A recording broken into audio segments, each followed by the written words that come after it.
Road ప్రమాదాల నివారణకు చర్యలు తీసుకుంటున్నామని ఎల్లారెడ్డి ఎస్సీ రవీందర్ నాయక్ తెలిపారు. ఎల్లారెడ్డి మండలంలో రోడ్డు ప్రమాదాల వల్ల మరణాలు సంభవించిన ప్రదేశాలను ఆయన ఆర్ఎండ్బిడిఈ నారాయణ, స్థానిక ప్రజాప్రతినిధులు, జెడ్పీటీసీ ఉషాగౌడ్, ఎంపీపీ మాధవీలతో కలిసి సందర్శించారు. ఈ సందర్భంగా సీఐ మాట్లాడుతూ రోడ్డు ప్రమాదాలు జరిగిన ప్రదేశాన్ని సందర్శించి రోడ్డు ప్రమాదానికి గల కారణాలను విశ్లేషించి అక్కడ ప్రమాదాల నివారణకు తీసుకోవాల్సిన చర్యలకు సంబంధించిన రిపోర్ట్ను తయారు చేయడం జరిగిందన్నారు.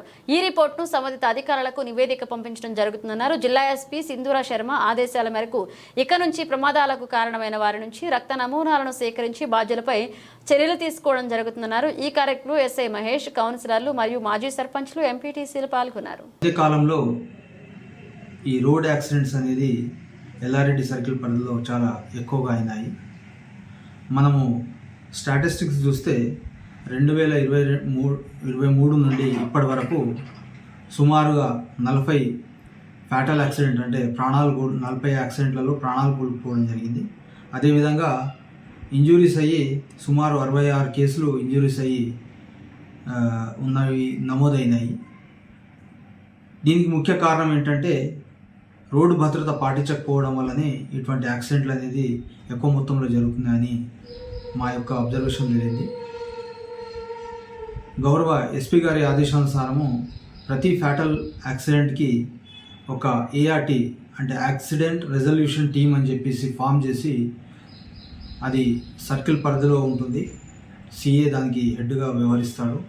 అతని పరిధిలో ఉండి అక్కడ లోకల్లో ఉండే గ్రామ పంచాయతీ రోడ్ అయితే గ్రామ panchayati AE, state highway road అయితే స్టేట్ హైవే ఏఈ, అదేవిధంగా నేషనల్ హైవే అయితే ఆ కన్సర్న్ ఏఈ మరియు ఆర్టీసీ డిపార్ట్మెంట్ నుంచి ఒక వ్యక్తి, అదేవిధంగా పబ్లిక్ రిప్రజెంటేటివ్స్ లోకల్లో ఉన్నట్టు సర్పంచ్, ఎంపీటీసీ, జెడ్పీటీసీ వాళ్ళతోని ఒక టీం ఫామ్ అయ్యి ఆ యాక్సిడెంట్ జరిగిన ప్లేస్కి వెళ్ళడం జరుగుతుంది.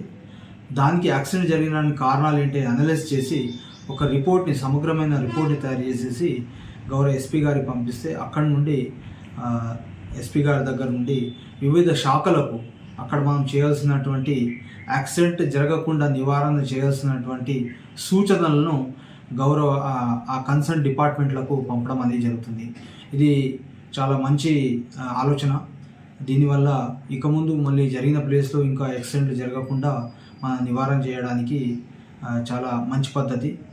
అదేవిధంగా గౌరవ ఎస్పీ గారి ఆదేశానుసారము ఇప్పటి నుండి ప్రతి యాక్సిడెంట్లోనూ ఖచ్చితంగా నిందితుడి యొక్క బ్లడ్ శాంపుల్ని కలెక్ట్ చేయడం జరుగుతుంది. ఎవరైనా మద్యం తాగి డ్రైవ్ చేశారా లేదా అనేది తెలుసుకోవడానికి కోసం ప్రతి వ్యక్తి మీద, యాక్సిడెంట్ చేసిన వ్యక్తి మీద మనము డ్రంక్ అంటే డీడీ అనలైజ్ చేయడం జరుగుతుంది. అదేవిధంగా బ్లడ్ శాంపుల్ని కూడా తీసుకోవడం జరుగుతుంది. ఇప్పటి నుండి ఎవరైనా అని చిన్న వెహికల్, పెద్ద వెహికల్ అని కాకుండా తప్పు ఎవరు చేస్తే వాళ్ళపైన చట్టరీత్యా చర్య తీసుకోవడం జరుగుతుంది. దీన్ని ప్రజలందరూ గమనించి రోడ్డు భద్రతను సమగ్రంగా పాటిస్తూ సేఫ్గా ఇల్లు చేరుకోవాలని ఆశిస్తూ ధన్యవాదాలు.